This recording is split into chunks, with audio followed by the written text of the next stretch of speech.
The sun had dipped low when I first rode into the valley of her people, the sky painted in shades of burnt gold that bled into deepening purple. The air carried the scent of wild sage and river clay, and the sound of distant drums rippled across the wind like a heartbeat. I remember slowing my horse, letting him breathe, because something about that place felt like stepping into another world, one that didn't wait for a man to understand before it changed him. I was sent there as a bridge, a peace bearer, not a fighter. My family's ranch lay west of the river, on land that had been grazed by cattle for generations, but drought had tightened its fist around us in recent years. The Apache tribe to the east still held the riverbanks, their horses and crops thriving where ours wilted. Tension between our sides had grown thick as summer heat. Skirmishes had sparked. Words had turned sharp. But no one wanted war, not really. War takes sons, and both sides loved their sons. My father believed peaceful unity was possible. Chief Nige believed the same. That was why I rode alone into their valley that evening, with only the clothes on my back, my horse under me, and the weight of two worlds balanced across my shoulders. When I dismounted near their gathered council, I kept my hands open, palms empty, eyes lowered, not out of submission, but out of respect. I had learned enough from neighboring tribes to know that how a man enters determines how he is remembered. The elders watched me with eyes that carried lifetimes. Their gazes were not suspicious, not yet, but cautious, like men judging whether they could not control. But it was not their eyes that held me. It was hers. She stood not among the elders but just behind them, slightly to the side, where the shadows softened the lines of her figure. Her dress was made of light buckskin, decorated with beads the color of river stones. Her hair fell in two smooth braids over her shoulders, black as raven wings. But it was her eyes, steady, dark, unblinking, that made my heart shift inside my chest. Atsa. I did not know her name then, but I felt it. The kind of feeling that steps into your chest before thought has time to follow. She did not look away when I saw her. She did not smile. She did not tilt her head in curiosity. She simply saw me, fully, quietly, and without judgment. I had never been looked at like that before, and I didn't yet understand how deeply that gaze would shape my future. Negotiations began with words spoken slowly, carefully. Chief Nige's voice carried the strength of a river wearing away stone. Mine carried the earnestness of a man who wanted peace not because it was easy, but because fighting had become too exhausting to bear. We spoke of land, water, cattle, hunting grounds. We spoke of trust, how fragile it was, how easily broken. No voices were raised, no fists clenched, but there was a moment, just one, where silence stretched too long, tension climbing like lightning toward a strike. It was Nige who resolved it. For two rivers to join, he said, their banks must touch. I didn't understand at first. His eyes shifted toward Atsa, and then the truth of it settled over me like the last piece of a puzzle falling into place. A marriage, between me and the chief's daughter. A marriage to seal peace, to bind land, to anchor trust. Marriage, to them, was not simply choosing a partner. It was creating a living treaty.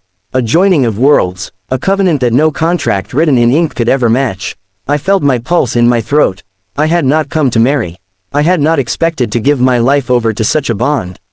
And yet, when my eyes returned to hers, I felt no fear. No hesitation. It was as though some part of me had known since the moment I rode into the valley that I was not leaving unchanged. So I nodded. I will treat her with honor, I said. A quiet murmur rippled through the gathered people.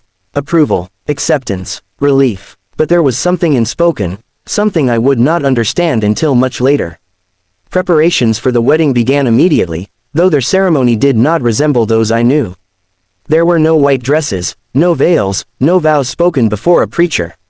Marriage was woven through daily life, through shared work, through shared breath. I was to live among them until the day of the joining, to learn their ways, to let their lives become familiar to mine. And so I did. Days unfolded with a strange sense of calm.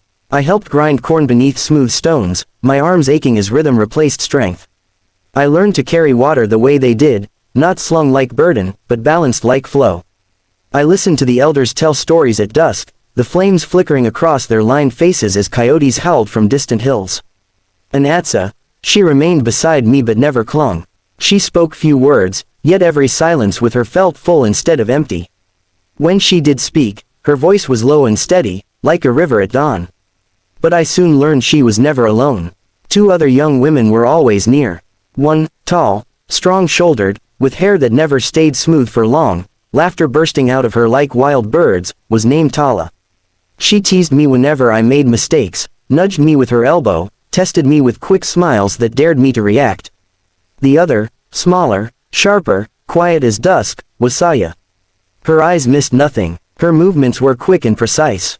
When she worked with full concentration, and when she watched, it was as though she could see straight through the bones of a thing. At first, I thought they were simply close siblings. A family bond, nothing more, but they moved as one, ate together, worked together, slept near each other, shared glances instead of words. When one laughed, the others smiled even before they understood why. When one stilled, the others stilled in the same breath. It was like watching one spirit live through three bodies. Still, I understood nothing. Not until the night before the wedding. The tribe gathered around a great fire, drums pulsing deep like the heartbeat of the earth. Night air cooled against warm skin. Stars spilled like white sand across the sky. Atsa sat beside me. Tala rested against my other side, humming to herself. Saya sat behind me, fingers working through strands of leather as she braided something I could not yet see. Their presence felt natural, too natural. I did not realize it then, but they were already binding themselves to me. When morning light rose, I stood before the tribe, Atsa's hand in mine. The chief spoke blessings. The cord was tied, and when the vow was spoken, I said yes with all the sincerity a man could muster. But when the cord was cut, Tala stepped forward and placed her hand over mine. Saya placed hers over the both of ours. The chief spoke again, not in ceremony, but in simple truth. Atsa is one of three. Their spirits are braided, their lives are shared. To marry one is to marry all. My breath stopped in my chest. 3 sisters, 1 marriage, 1 promise that now bound not just my life, but my heart, to 3 women whose souls could not be separated. And in that moment, I realized, I had not been chosen for one woman's life. I had been chosen for a bond older than I could ever understand. The days after the wedding were quiet, but not the kind of quiet that rests easy. It was a quiet that listened, watched, weighed. I woke the first morning in a lodge that smelled of cedar smoke and sweetgrass, the light of dawn slipping through woven gaps. The air was cool, and for a moment, I lay still, trying to understand the shape of the new life I had stepped into. Atsa sat near the fire pit at the center of the lodge, sprinkling herbs into a small clay pot of boiling water. Her movements were as smooth and measured as ever. She did not look up when I stirred, yet she knew I was awake. She always knew. Drink, she said softly when the tea was ready. It tasted like earth and wind, bitter, but grounding. Tala, on the other hand, was nowhere to be seen, until she burst into the lodge with half her hair undone and a grin wide enough to lift the morning sun. She carried a bundle of wild berries and slapped them down in front of me. Eat, she said cheerfully. We have work today, you can't look like a dying lizard. Saya gave her a look as sharp as a knife edge, though there was no anger in it, only familiarity. She entered silently, as she always did, closing the lodge flap without a single sound. She handed me a piece of dried meat, her fingers brushing mine only for a breath of time. No one said anything about the 3 of them sharing the space with me, sleeping in the same lodge, moving around me like 3 currents of the same river. No one needed to. Their bond had been formed long before I arrived, deeper than anything words could explain. The tribe believed that certain siblings were born connected, not just by blood, but by spirit. 3 souls of the same fire, meant to walk life as one being. And they had chosen me to be part of that unity. But understanding something and living it were 2 different things. The first challenge came with work. In my world, work was done individually. A man plowed, a man built, a man fixed. Maybe others helped, but effort was still a solitary measure of worth. Here, work was shared. Nothing belonged to one person alone, not food, not tools, not burdens. Atsa taught me how to grind corn and mix it with acorn flour. Tala took me hunting for rabbits and prairie hens, moving fast and laughing when I stumbled in the brush. Saya taught me how to read signs in the dirt, tracks so faint I wouldn't have believed they meant anything if she hadn't shown me. The first time I tried to carry a large bucket of river water myself, thinking it would prove my strength, Saya took hold of the other side without a word.